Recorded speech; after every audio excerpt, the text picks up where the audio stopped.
va commencer par s'arrêter exceptionnellement sur un hebdomadaire de cette semaine, sur l'hebdomadaire Le Point, qui nous proposait en couverture de tout savoir sur ce qu'on n'ose pas dire, l'immigration, les Roms, les allocations, les mensonges, on allait tout savoir. Effectivement, alors on a ouvert Le Point avec beaucoup de curiosité et on tombait notamment sur un reportage choc en page 58, reportage intitulé « Un mari, trois épouses », avec le témoignage tout à fait exceptionnel et confondant d'une femme de polygame que les journalistes avaient apparemment rencontrée, une femme qui a eu 8 enfants, 5 garçons, 3 filles, Bintou.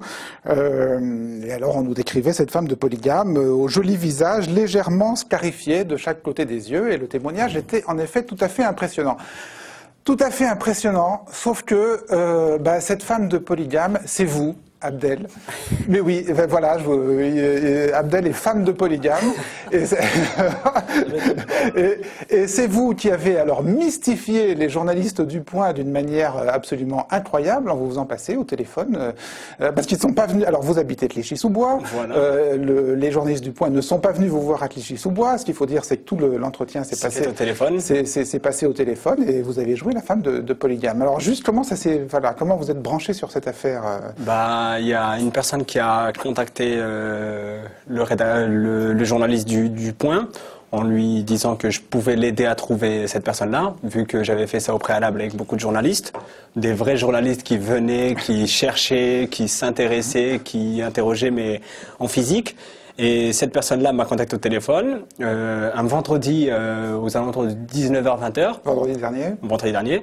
Donc cette personne-là voulait vraiment avoir cet article-là juste avant samedi pour qu'il puisse l'écrire et le valider.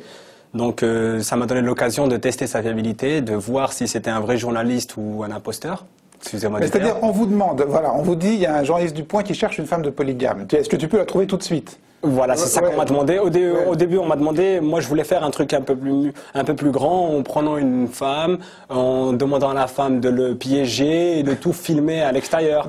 Mais comme la personne était tellement pressée qu'on n'avait pas la personne sous la main, donc on a fait ça au téléphone, en système D. Donc vous vous dites, je vais faire la femme de polygame. Je vais faire la femme de polygame avec un petit accent africain et voilà. En racontant, on va dire, c'est lui qui, grosso modo au début il y a eu une présentation basique, mais c'est lui qui m'a tiré vers les sujets en me demandant les problèmes judiciaires des enfants, les échecs scolaires. En gros, c'est qu'il voulait exactement ça. Donc moi, je lui ai donné ce qu'il voulait. D'accord. Et alors, là où vous avez été vraiment particulièrement vicieux, c'est que vous vous êtes filmé. Tout à fait. Vous avez filmé la conversation téléphonique, et donc on va voir un petit extrait. Oui, allô? Ah, vous avez appelé plusieurs reprises, mais ça passait pas, je sais pas, il y avait quoi? D'accord. Bah attendez, je vous la passe tout de suite. Tiens, Bintou, c'est pour toi. Ah, allô, oui, bonjour. Donc c'est gentil d'accepter de me parler, hein. D'accord, non, c'est parce que là, c'est à demander là, pour vous, là, c'est pour ça, quoi. D'accord, c'est gentil. Simplement, j'avais besoin de savoir votre âge. D'accord, bah, c'est 30 ans. 32. C'est 32 ans. 32 ans, d'accord. Et vous avez combien d'enfants? C'est 8. 8 enfants. C'est ça. À quel âge? La plus jeune, c'est Bintou, là. C'est mon petit, là, cette fille, là, s'appelle Awala. Elle a 2 ans. 2 ans, c'est une fille, oui. Oui, c'est ça, là. Et le plus grand, c'est... Comment? C'est Adama. Et le plus grand, il a quel âge? Il a 14 ans et demi, là. 14 ans et demi, d'accord. C'est ça. Et vous avez combien de filles et de garçons? Comment? Moi, c'est 8 enfants, là. C'est Awa, la petite. Ensuite, il y a Fatou. Deux filles, là, c'est 3 filles, là. C'est Bintou, là. C'est Awa. Il y a Zamilatou. Et c'est la petite Fatou, là. Et les garçons, là, j'en ai 5. Merci beaucoup. Vous pouvez me repasser, le monsieur.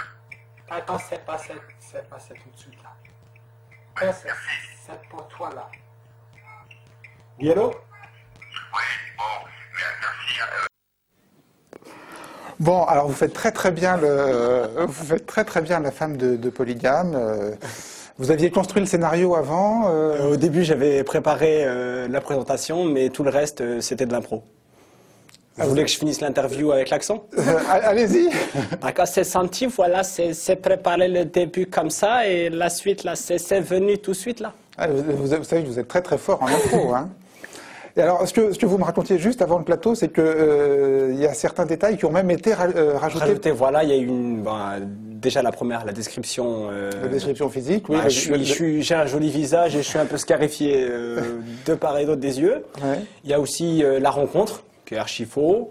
La rencontre avec le journaliste. D'accord, bah oui, par définition. Déjà le titre, un mari, 3 épouses, et ensuite il rajoute des choses.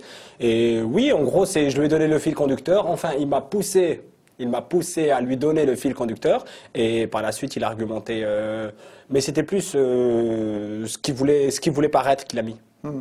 Pourquoi vous avez fait ça? Bah écoutez, c'est super simple. Je suis originaire de Montfermeil et j'ai grandi à Clichy-sous-Bois. Les médias, on connaît bien depuis 2005. Après les révoltes sociales, parce que les médias aiment bien jouer sur les mots.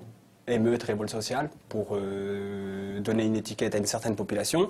J'ai vu des journalistes de mes propres yeux payer des jeunes pour construire l'information. C'est-à-dire ils arrivaient et quand ils étaient présents avec leur caméra pour pouvoir filmer, ils n'avaient pas de substance pour mettre dans leur article. Donc ils payaient pour créer l'information, pour avoir les images en direct et compagnie. Et ça m'avait outré. Par la suite, sur les médias, j'ai analysé un peu ce qui s'est passé entre 2005 et aujourd'hui. L'étiquette qu'on nous a collée n'est pas la même que les autres. C'est-à-dire quand les jeunes de banlieue se sont révoltés, on n'a pas dit que c'était une révolte sociale parce que c'est vraiment une classe sociale qui s'est révoltée entièrement. On a dit que c'était les jeunes racailles qui allaient tout brûler, des émeutiers et compagnie. Mais quand les pompiers allaient manifester sur Paris, on a dit les pompiers sont en colère. Quand les paysans sont allés manifester, on a dit les paysans sont en colère. On n'a pas dit que les paysans sont devenus des racailles, qu'ils allaient tout brûler, qu'ils allaient tout casser et compagnie. Et c'est ça que les médias ont construit autour de la banlieue, c'est qu'ils ont carrément, ils nous ont collé une image. C'est-à-dire quand on parle de banlieue, que ce soit dans le Calvados, dans le sud ou même à Lille, on parle de banlieue, on fait référence directement aux grandes banlieues, aussi bien à la banlieue parisienne que les grands quartiers en France. Et on parle directement de racailles, trafic de drogue, réseau islamiste, pédophilie, polygamie. Viol, les tournantes et compagnie. Et c'est ça qui est alarmant au jour d'aujourd'hui, c'est-à-dire on cherche même plus l'information, c'est qu'on sait déjà quoi mettre.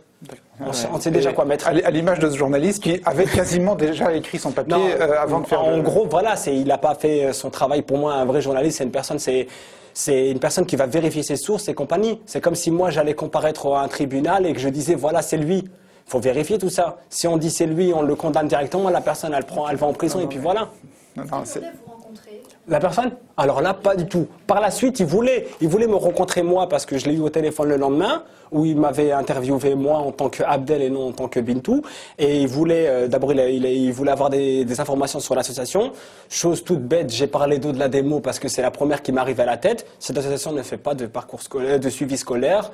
C'est une association qui est là pour défendre des choses. Mais concrètement, il n'a rien vérifié. Voilà, il n'a rien vérifié. Il a fait quelques erreurs déjà ethniques. Dans l'article, il disait que j'étais soniqué, enfin Bintou était soniqué et les autres femmes étaient bambara.